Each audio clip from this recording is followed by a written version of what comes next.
Israel ने कल जुम्मे के नमाज के बाद जो स्ट्राइक शुरू की थी गजा की पट्टी पर, वो अभी भी जारी है और वक्फे वक्फे से हमले किए जा रहे हैं, जिसके नतीजे में गजा की पट्टी पर जो मुसलमान रह रहे हैं उनका नुकसान हुआ है। गालबन 55 से ज्यादा लोग जो हैं वो तफ्शीशनाक हालत में अस्पतालों के अंदर लाए गए हैं। 10 से 12 लोग ऐसे हैं जिनकी डेथ्स की इतलात है, यानी उनकी मौत हो गई है इजरायली स्ट्राइक के अंदर।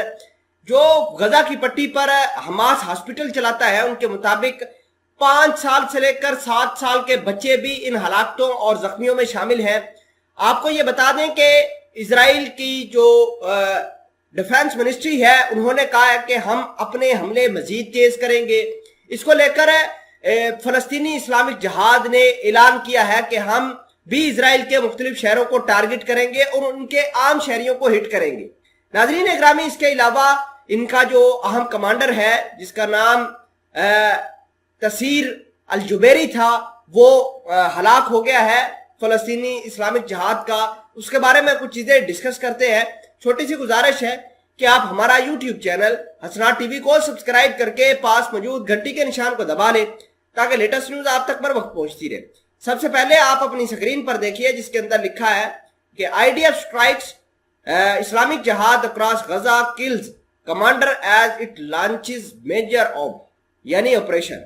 नाजरीन ग्रामी, अगली खबर बड़ी देखिए जिसके अंदर लिखा है as Islamic Jihad sparks Gaza Israel conflict all eyes are on Hamas. आपको ये बता दें कि गजा की पट्टी पर जो हमले हुए हैं, अब ज्यादातर जो इजरायलियों का फोकस है वो हमास के ऊपर है। और ये जो आप स्क्रीन पर शख्स देख रहे हैं जिसका नाम असीर अल जुबैरी था, इसको शहीद करने का दावा किया गया है और गजा के ऊपर इनकी शहादत हुई है।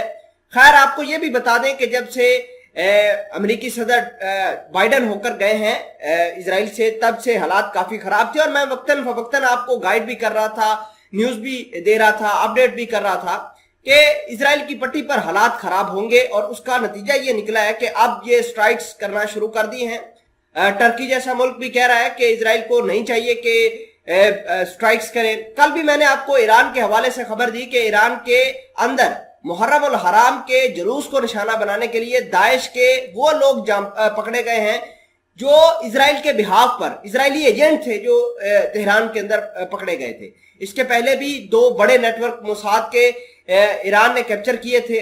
आज ये खबर निकलकर सामने आई है कि इजराइल ने डायरेक्ट स्ट्राइक्स की हैं।